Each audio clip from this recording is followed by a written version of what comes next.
There's been a massive U-turn on Christopher Nkunku. Everyone was over the moon when we signed him for 60 million euros. Now everyone's asking, can Chelsea pull out? We don't want him anymore. Let me bring you the details about that. Victor Osimhen, Chelsea are very interested, and this is coming from the new recruitment team that we have signed. They have put him at the top of their list, and the interest is real. I've got the details. Let's get into it. When I tell you guys I've got a jam-packed video for you, I'm not exaggerating at all. There is so many stories. I didn't even know if I could release one video because it might just be too long. But welcome to the Kavkas View.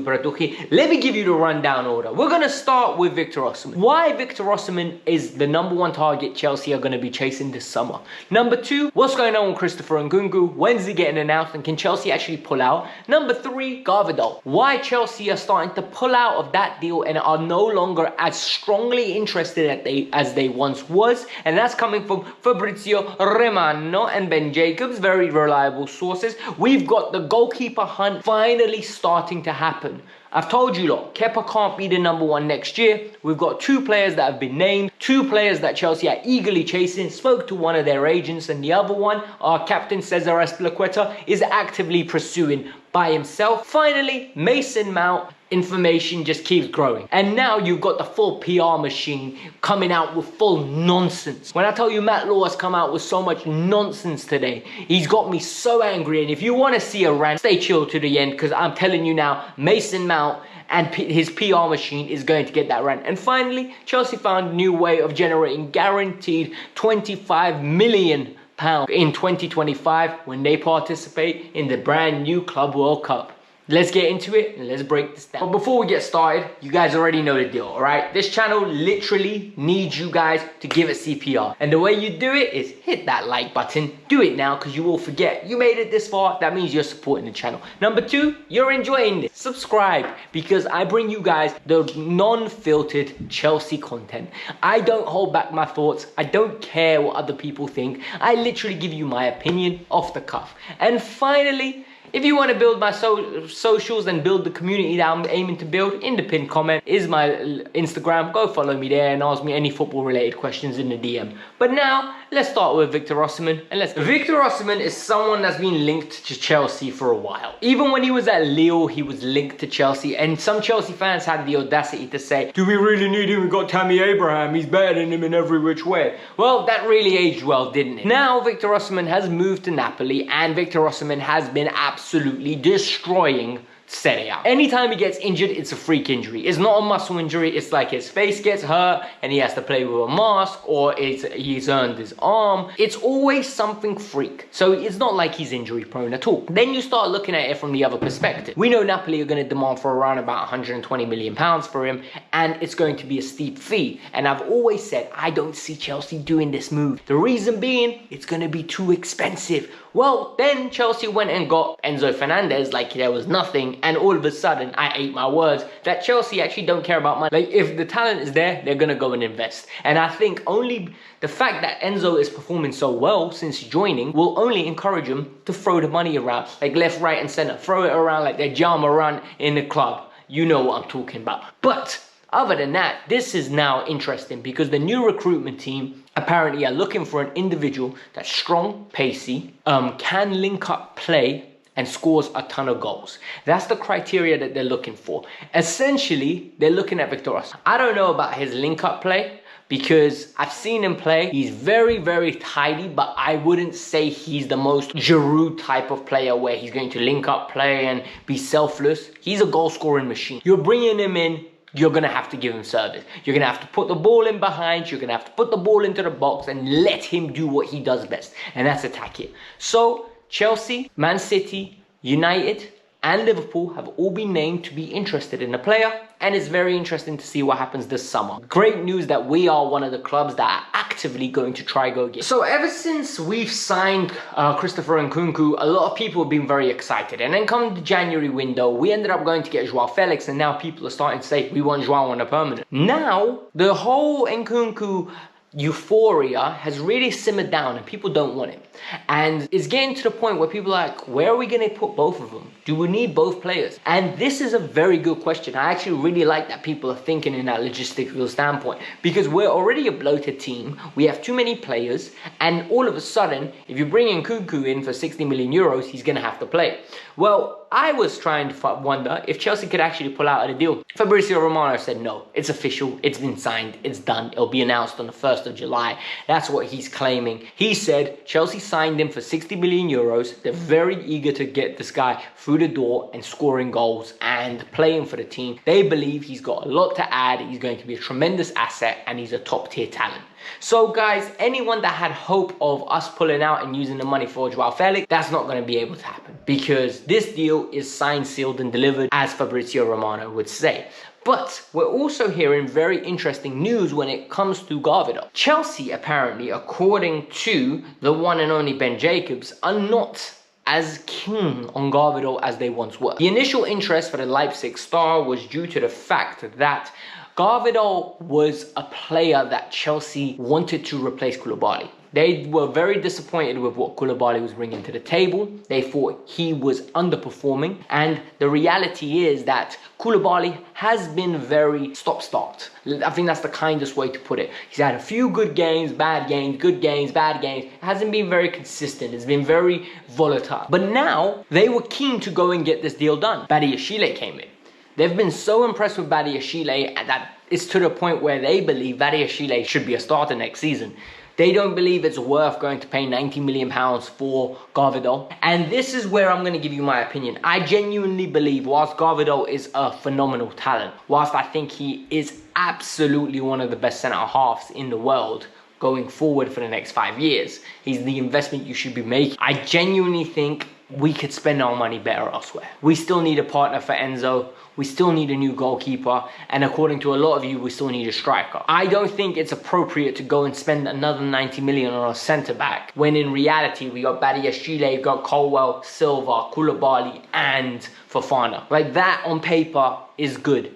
That on paper should suffice. We do not need to consistently go and push the boat and sign players for 90 million. You're setting a precedent there. You're literally going to become the club that anytime you knock, teams are going to just say, hold up, 90 million. Hold up, 80 million. It's not good. I don't think Chelsea should be doing this move. As much as I rate the player, I don't see this happening, but that's my personal opinion. I finally feel like Chelsea have started to listen to me. I think someone at Chelsea clearly watches this channel, because it's got to the point where they're actually trying to pursue the players that I have recommended in the past, or more importantly, I genuinely think they're trying to look at the areas that I think we have a problem in. That the part about me recommending players and them copying is a joke before any of you jump on me. But Cesar Azpilicueta, according to Ben Jacobs, has actively been pursuing Raya. Raya is the goalkeeper from Brentford, and he is very good. Spanish international. Very good shot stopper, tidy with his feet, dominant in the air, very standoutish. He's really been one of the key players that you can pull out of that Brentford side and say, you know what, he can most probably go to the next level. He's had scouts look at him from Atletico Madrid, Real Madrid and Barcelona.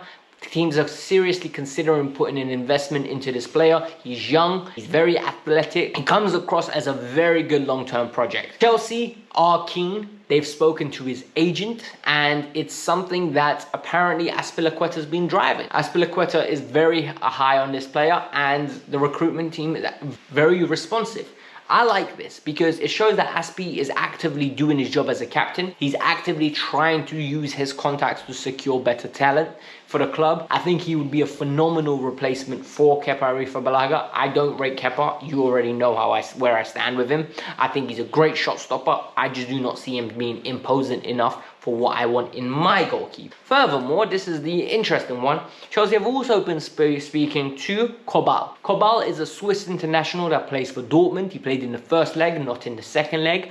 And Kobal is a 26-year-old that has really impressed at Dortmund, because Dortmund have been very poor with the goalkeepers they've had in their history, right? They've had goalkeepers that have made a lot of mistakes, and a lot of clowns in goal, I would even say. You know, making rash decisions, mistakes. He's been one that's been actually very good. And the ratings for this kid, or not even kid, this man, 26-year-old, have been very good. Like, he's been known to be one of the most up-and-coming goalkeepers. And he's going into his prime now, turning 27, 28, 29 in the near future. What I really like here is that Chelsea have already spoken to his agent. The interest is known. And the issue here arises is that the player wants to stay for another year at Dortmund. He will not be pushing for a way out of the club. Dortmund don't want to sell, and hence I don't see this deal moving. Dortmund are not a club, when they say I don't want to sell, you're going to force to sell. Unless you pay extraordinary money. It's going to have to be another Benfica situation where we go above and beyond. Every player at Dortmund has a price, but sometimes the price is just too high and not worth the reward. And in this case, I don't know if Kavral is that good of a goalkeeper. I haven't seen enough of him to actively say this is the solution for me to go and bid above and beyond. Maybe the Chelsea scouts are more rigorous with their scouting. Not maybe, they are. They are going to know better than I am. And if they go after him, the likelihood is he is the solution, because we're hardly missing with these new signings. Everything is very meticulous, data projected, as well as an eye test specialist. So far, the signings have been very good from the new recruitment team. So it's very exciting to see, and I want to see how it develops further. Now on to Mason Mount and the propaganda machine. So Matt Law's come out with an article today basically saying it would be a catastrophe, all in all, just to summarize it, if Chelsea let Mason Mount go. He's been their best player for the last 3 years. He's been phenomenal, and Chelsea would be forced to let him go. He's compared him to Lampard and Gerrard on a goals basis, saying that he's played way less minutes, and look at the number of goals he scored. And then he proceeded to compare him, the fact that the online trolls are saying that Chelsea are winning 3 games in a row without him, but then Reece James and Thiago Silva haven't played for 2 of them, so it doesn't really make sense. But the real fans rate him, and that line really bothered me, the fact that he said the real fans.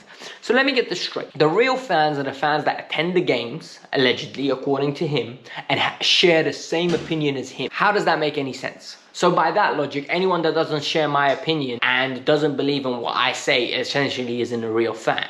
Essentially, anyone that doesn't think that Kai Havertz is a good player, I can say is not a real fan, which is stupid, because from the fact of the matter is that we, as fans, all have an opinion. Whether it's right or wrong, it's up for debate. But I can't tell you you're not a real fan. And this is what really irritates me when it comes to Mason Mount's propaganda machine. Because this is driven from the player's camp. And this has been driven to instigate, in my opinion, conversation. Instigate pressure on the board to give him a deal. I hope the board doesn't give him a deal. I hope he leaves. And now there's all this information that Manchester City want him, Liverpool want him, United want him. Big man, these clubs have been wanting Declan Rice for the last 3 years, and I don't see Declan Rice moving to any of these clubs. Everyone's been saying Chelsea are going to sign Declan Rice, and it's just too expensive, yet we go and drop 120 million on Enzo Fernandez. So evidently, if we wanted him bad enough, we would have went and got him. And this is the same thing with Mason Mount. If these clubs want him bad enough, they'll come and pay 50 million and take him. If Chelsea want to keep him bad enough, they'll give him 250k. So don't give me this excuse of the real fans and the online trolls. By your logic, I'm an online troll and I'm not a real fan. What kind of nonsense is that? That is pathetic. It doesn't add up. All it does is instigate people to get more and more frustrated with the Mason Mount situation and frustrated towards the player. That's all it does. Articles like this are driven to generate hate to this player, even though this player most probably is a very nice person and a very good football player, but just not good enough to start at Chelsea Football Club, in my opinion. It is very frustrating. I don't know how this is going to get resolved. Personally, I hope he gets sold, and I will not care one bit. 45 million, 40 million, get rid of him. I'll get rid of him. I'm so done with this guy. Like, literally, it's exhausting keeping up with the Mount show. It's like keeping up with the Kardashians, but it's keeping up with the Mounts. Honestly, his father liking tweets one day. Now he's got the PR machine of Matt Law coming out and defending it. Pathetic. Get out of it. As if player welfare have not been having an issue, now all of a sudden Chelsea have got more and more games. More and more games coming up. Well, the new Club World Cup has been announced, and it's gonna host 32 teams. 32 teams, 12 from Europe, and the rest will be made up by the other confederation. What is going to happen is the last 4 years of Champions League, 5 years of Champions League winners will automatically qualify, or 4 years, I think, will automatically qualify. So in this case, from 21 onwards to 2025, the 4 years. So Chelsea and Madrid have already automatically qualified. Champions League winners this year and the year after will automatically qualify, and then 8 teams based on their coefficients will be invited to the tournament. This tournament will be held between May and June. And the good thing about this tournament is it's a guaranteed 25 million. On top of that, if you win it, you get 50 mil. And this is actually going to make the ownership want to go far in this tournament. It will literally encourage individuals to go and win another trophy. Look guys, the current version of the Club World Cup is a joke. No one really takes it seriously apart from Latin America and the Asian continent, or the Asian clubs, or the African continent. And the reason being is because the European teams rock up right in the semi-final and go, we'll beat you guys, and then we'll play in the final, and once every 5 years we'll lose. And it's literally got to that point. So FIFA have tried to rejuvenate the tournament, give it a little spike, give it some interest, and they believe the best way of doing this is by putting some more European teams, get more eyes on the tournament. That's actually very exciting. I'm for this. I think this is the evolution of football. This is essentially just making football even bigger across the world. Like, I kind of want to see Chelsea versus the Kaiser Chiefs. I want to see Chelsea versus Flamengo. I want to see Chelsea versus maybe the LA Galaxy. And it will be some Club Mexico. Like, it will be exciting. It's something fresh. It's extra revenue generated by the club, which means extra money that can get pumped back into the club, hopefully. But this was the news. I hope you lot enjoyed it. Hit the like button, subscribe to the channel. I know it's been a long one, so if you stayed to this part, you're a real one. You're real fans, you know what I mean? Not like the ones that, what's it called, Matt Law doesn't think we're real fans. So hit the like button, subscribe to the channel. Let me know your thoughts. Peace out. I'm out.